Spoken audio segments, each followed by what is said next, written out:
Okay, section 5.3, we're going to look at rational functions and their graphs. We're going to work on determining the domains of rational functions of the form y equals k over g of x, where k is something that's not zero, so positive or negative number, not zero, and g is a first degree, so the denominator of these is going to be linear. We'll look at some that have denominators that are not linear in one of the next sections, but from this particular section, we're going to look at those that have linear denominators, first degree denominators.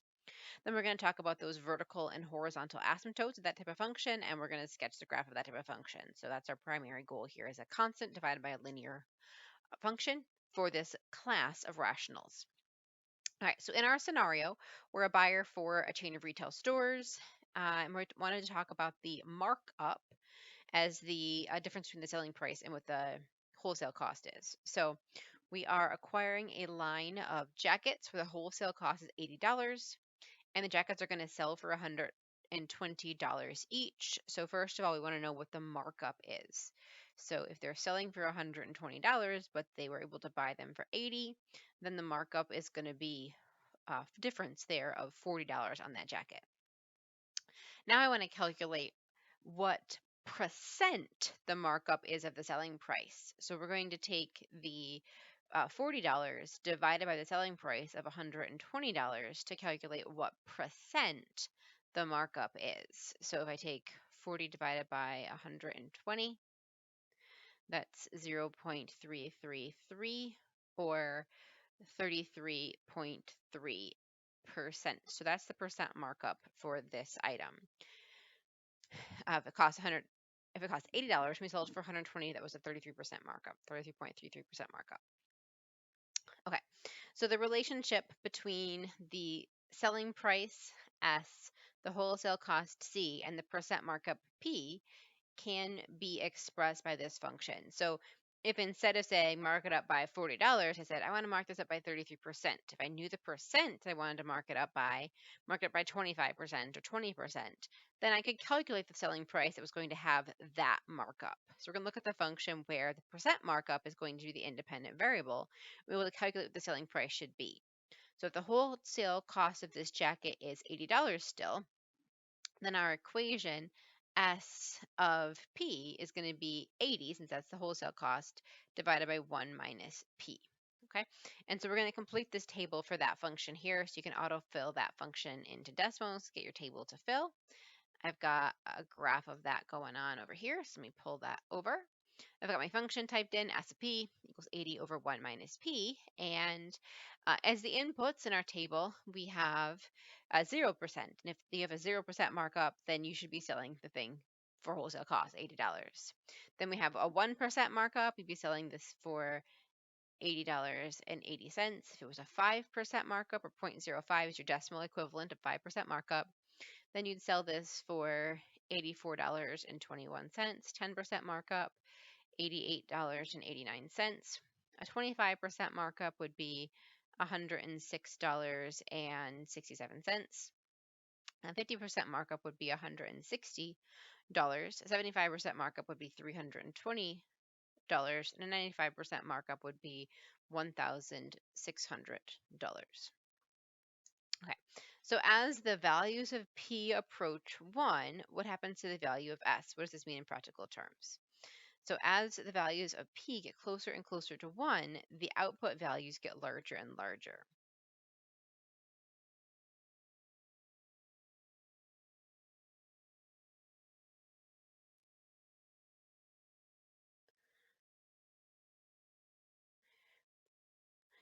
Can the percent markup be 100%? Can P actually be 1? And so if I put a 1 into the function, it's going to make the function undefined, because we're going to have 1 minus 1 in the denominator. We'll have 80 divided by 0. So no, because S of 1 equals 80 over 1 minus 1, that's 80 divided by 0, and that's undefined. So the practical domain for this function is going to be just values between 0 and 1. 0 we can plug into the function, so we're going to bracket that 0. because you can have a 0% markup, don't mark it up at all. So we want to include 0 as a possibility. But 1 itself cannot be included, but we could go up to 1. We can go up to like 0.99 or 0.99999. So we want the boundary to be 1 itself. They can get anything up to, but not including that 1. So we parenthesize the 1. That would be the interval form for this, or if you wanted to write it in inequality notation, it'd be 0 less than or equal to x less than 1, where the inequality symbols, the first one has the equal bar and the second one does not, matching the bracket and the parenthesis symbols in the interval. All right, so next page here, sketch a graph, and I'm going to zoom on this table. I'm going to take out the 1 quick right here since I had an undefined value, zoom over here on our graph. Okay, so I'm going to turn those dots off to draw. I just don't like to see them right there. And so what I can see here, if I draw myself, I guess I put the axis kind of in a silly spot. I don't know why. I missed the center of the grid there. But this function would be really flat, and then what's happening here is that it seems to have a vertical asymptote, which is probably what I was thinking of when I drew my line right there, was where the vertical asymptote was. But I'm going to redraw. Vertical asymptote there at 1, and then there is this other little bitty piece on this side. This little piece does not make sense in terms of the practical domain. So on the practical domain, we're really just looking at this slice of it from 0 to 1 on the practical domain. There are other aspects of this graph that are part of the full function shape, but in terms of the practical meaning, just the little slice up there on the right-hand side of the graph is going to make sense. Okay. So we're ready to generalize away from this situation, but it gives us an idea of when a rational function of this form might come in handy. And so we're going to generalize this function to same function, but it's 80 over 1 minus x. We're going to talk about its domain. Okay, so from the picture that I can already see in my sketch right here, I know I can plug negative values into this function, and I know I can plug numbers larger than 1 into this function. 1 is the only number that I cannot plug into this function.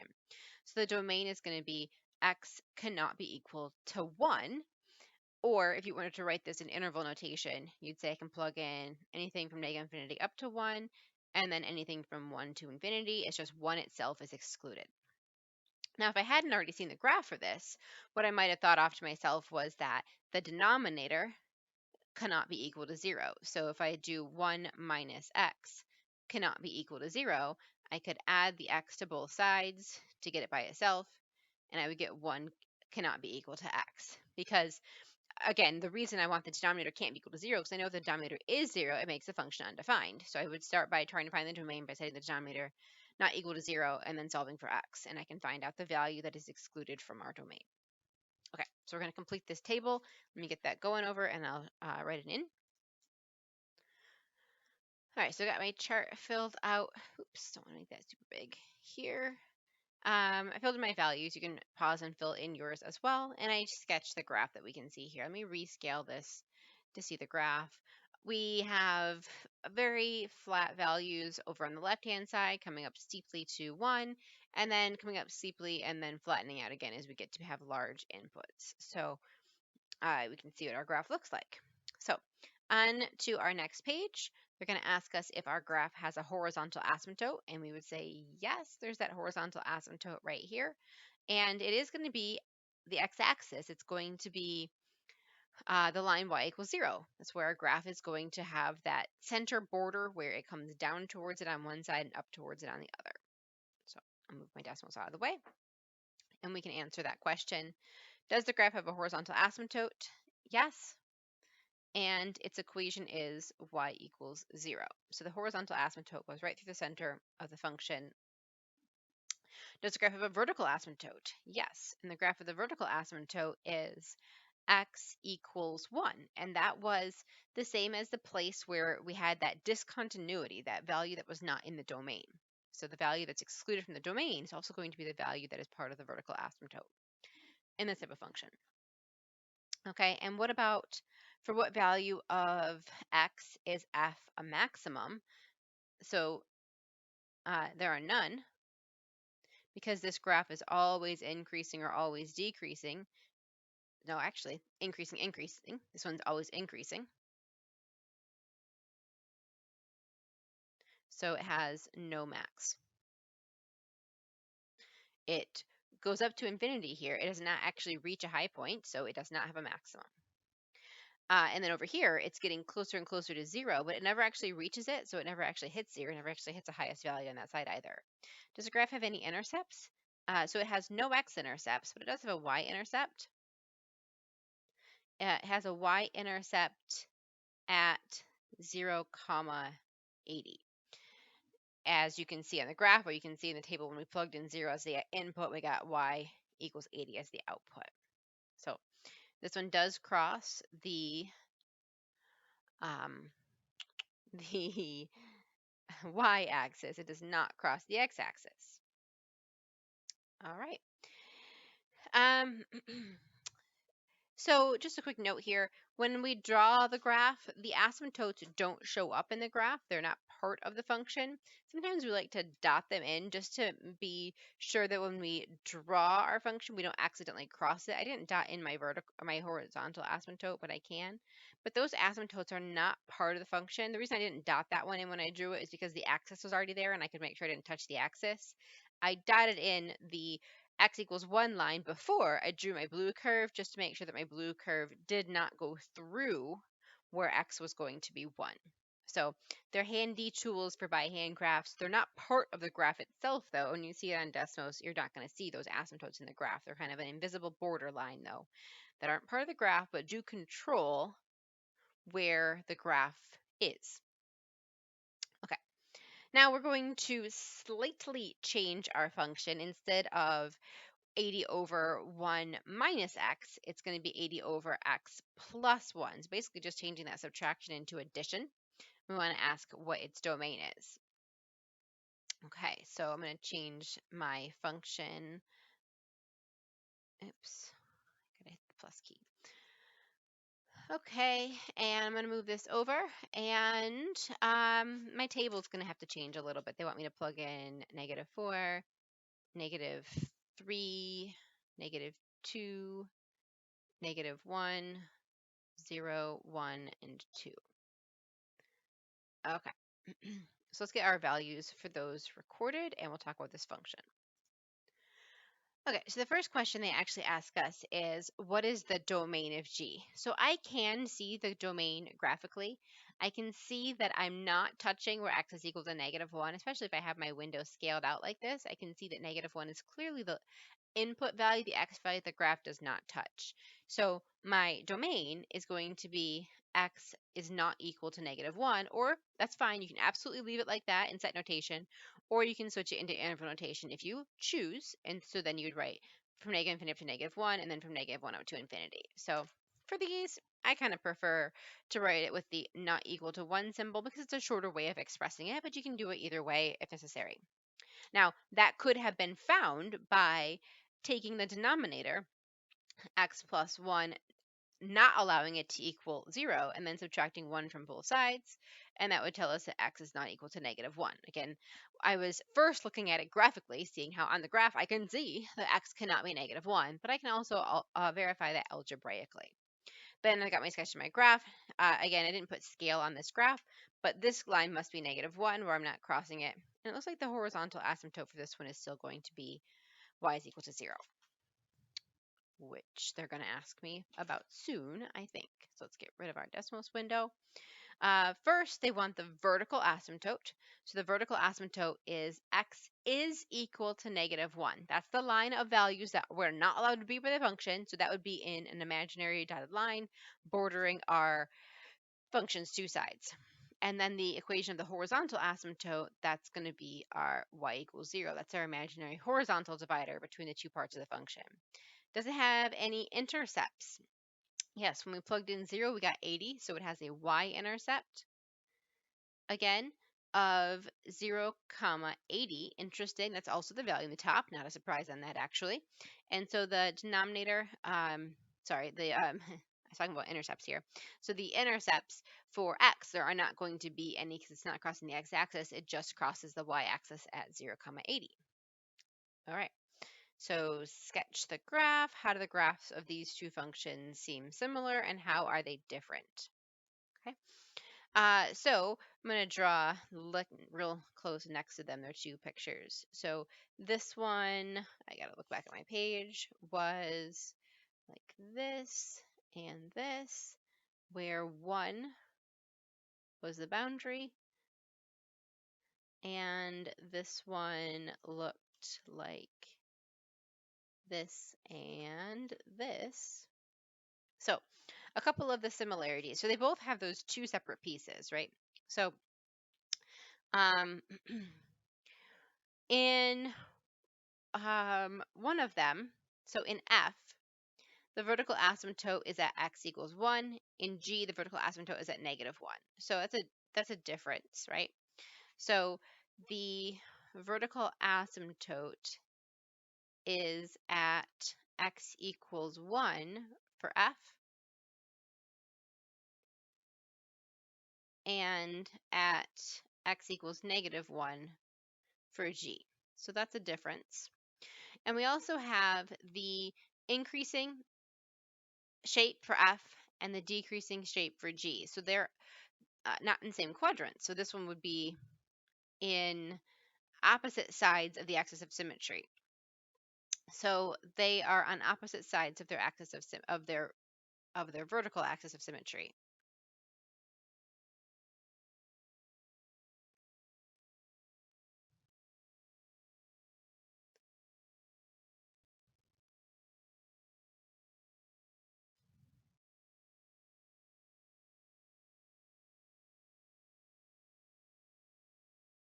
And the reason for this is that the coefficient of x is negative in F and the coefficient of x is positive in G. So we'll note that this is because in F, we have that negative x, while in G, we have that positive x. Okay, that's a lot about differences. They have a bunch of differences in their shapes, but the similarity is that we have the same two rational pieces. So our similarity is that they have the rational shape. And hopefully, we're starting to recognize that separate two pieces that form that rational shape. Where the actual boundaries and switches are differs. And the other thing they have in similarity is that they have the same horizontal asymptote.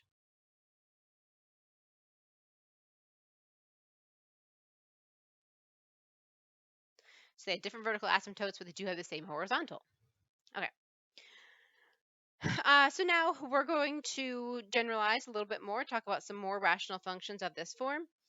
And there's an example of 3 of them talking about their domains, asymptotes.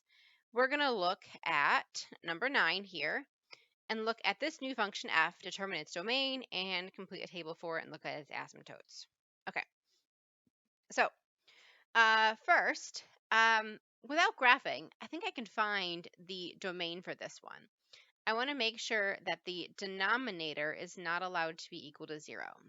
So I'm going to set the denominator not equal to 0. I'm going to add 6 to both sides.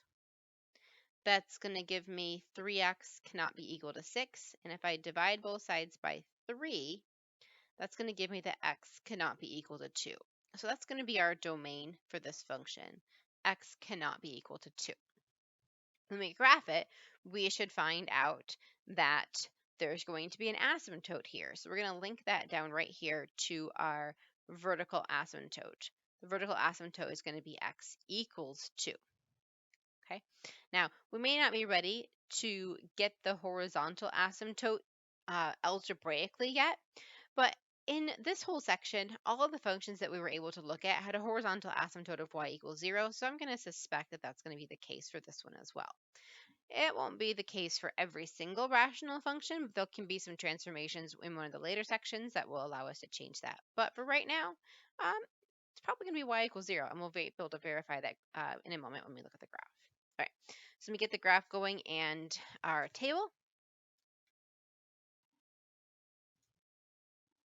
Okay, so we've got our table completed. We've got our sketches. matching what we see there on Desmos. And if we were to draw in the asymptotes, which we had said were supposed to be x equals 2 and y equals 0, since they're asymptotes, we're going to make sure we make them dotted in both cases, make them orange as well. So again, they should be right in between the two different segments, whether it's vertically or horizontally.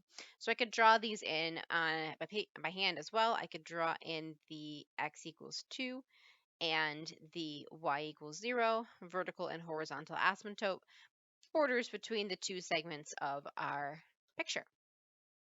Okay, so verify our graph. Oh, they wanted to scrap before we do the calculator. Oh, well.